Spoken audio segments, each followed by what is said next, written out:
Hi friends. இன்னைக்கு ஞாயித்துக்கிழமைங்க.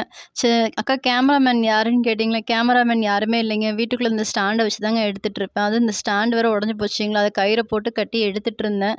அப்போவும் அந்த லைட்டு, அந்த செல்லு மாட்டுற இடம் எல்லாமே பிஞ்சிட்டு போயிருச்சுங்க. அதனால வேற ஸ்டாண்டு தான் வாங்கணும். இன்னைக்கு தான் ஆன்லைன்ல ஆர்டர் போட்டிருக்கிறேங்க. அதனால இன்னைக்கு அவர் தான் வீடியோ எடுத்துட்டு இருந்தாருங்க செல்ல வச்சு. நம்ம வீட்ல ஒரு மிஷின் இருக்கிறது எவ்வளோ நல்லதா போச்சு பாருங்களேன். தலவாணி உரெல்லாம் கிழிஞ்சிருந்துச்சுங்க. அது எல்லாத்தையுமே தச்சு தலவாணிக்கெல்லாம் உர போட்டு வச்சாச்சுங்க. சரி இன்னைக்கு ஞாயித்துக்கிழமை தானே, காலையில டிஃபன் மாதிரி ஏதாவது செஞ்சுட்டு மதியானம் ஏதாவது சாப்பாடு செஞ்சுக்கலாம் அப்படின்னு பார்த்தா, எங்கள் அப்பா வேற மீன் எடுத்து கொடுத்துட்டு, அம்மா எனக்கு 10 மணிக்கெலாம் சாப்பாடு கொடுமா, நான் ஆஃபீஸுக்கு போகிறேன், டிஃபன் கட்டி கொடுத்துருமா அப்படின்ட்டாருங்க. நம்ம எப்போவுமே தக்காளி புளி எல்லாம் கரைச்சி விட்டு தான் நம்ம மீன் குழம்பு வைப்போம். இன்னைக்கு வெங்காயம் தக்காளிலாம் நம்ம அரைச்சி ஊற்றி மீன் குழம்பு வச்சுக்கலாம் அப்படின்ட்டு இன்னைக்கு அந்த மாதிரி தான் செஞ்சேங்க. அப்புறம் இன்னைக்கு மீன் குழம்புக்கு நல்லெண்ணெய் ஊற்றி தான் தாளித்து செஞ்சேங்க.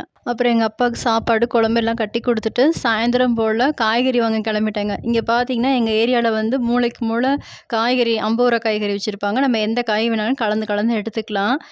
அவரைக்காய், பாவக்காய், கேரட், பீன்ஸு அது மட்டும் கொஞ்சம் விலை ஜாஸ்திங்க. மற்றபடி வேறு சொரக்காய், புடலங்காய், பீர்க்கங்காய் எல்லா காயுமே வந்து கலந்து எடுத்துக்கலாங்க. கிலோ 50 ரூபா. அந்த மாதிரி போய் சாயந்தரம் போல் காய்கறி வாங்கிட்டு வந்தாச்சுங்க.